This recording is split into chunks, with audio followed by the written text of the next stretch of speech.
The chain trails off into the ocean, connecting the island to the supply depot on the coast. Ah, yes, so it seems. For bringing munitions to the island, maybe? And supplies? You could also lock the bay when you raise the chain. As a defensive measure, lock it off that side of the bay. From enemies of the commune of Revachol. This sea fort was a revolutionary fortification, I believe.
An old cylindrical generator is nested above the ammo lift, with makeshift electrical wiring running out of its side and across the floor.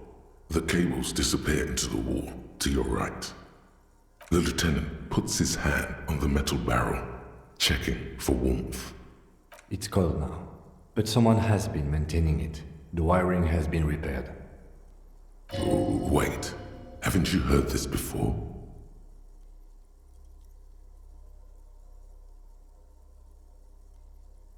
Liquid carbon. I would imagine it takes mazout. The kind that's favored by vagrants and fuel thieves. It's been a long winter. The lieutenant pauses.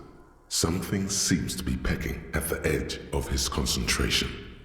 He gives you a sideways look before adding, Long and cold. "There's no time to dwell on this moment. You've got to keep moving." Downstairs, somewhere? A hollow ring, the canister is empty. Dust falls from the generator and down into the ammo lift. I don't know. I'm not a philosopher.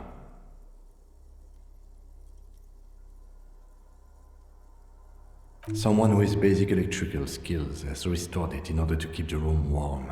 Maybe it's the fire guy. The wind outside picks up suddenly, with a faint howl. Inside, it's warm.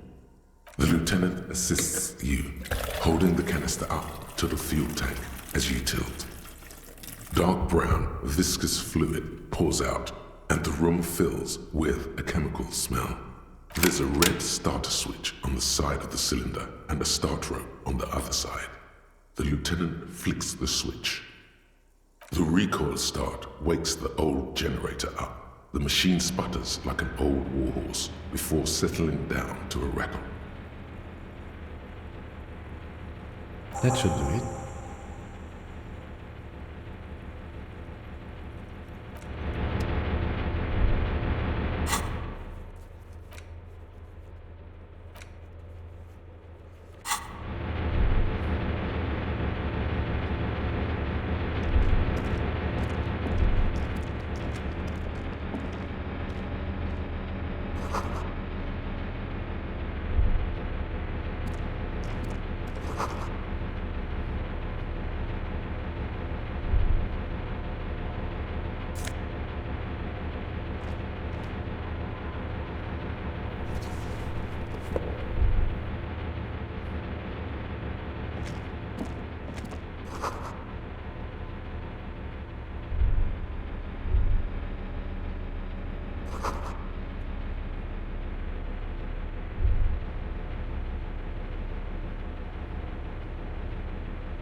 Books and magazines lie scattered on the floor and on a makeshift cupboard. They are not particularly well organized. Most are soft covers, serialized fantastique and detective stories from the 20s and 30s. This disparate digest includes the classic Animal Adventures, popular depictions of man versus nature by amateur naturalists T&T Harpin, husband and wife, widely read by people from all walks of life. Who doesn't like nature? Who doesn't want to survive?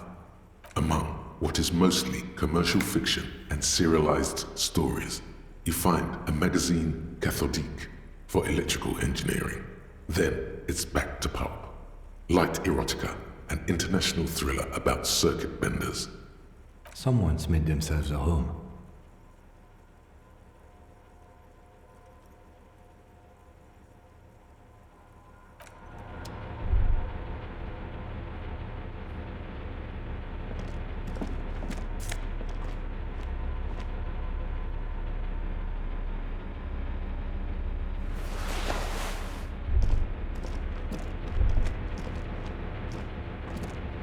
There's a greasy old spring mattress in the corner, resting on piles of soft-cover books. White linen and a pillow are visible under a worn-out caracol blanket. Someone has been squatting here.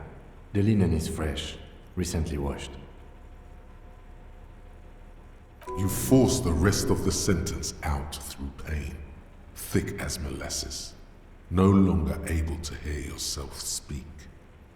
You know, officer, you can rest here if you are feeling tired. I will keep watch. You could use some rest for what's ahead. You face the concrete wall.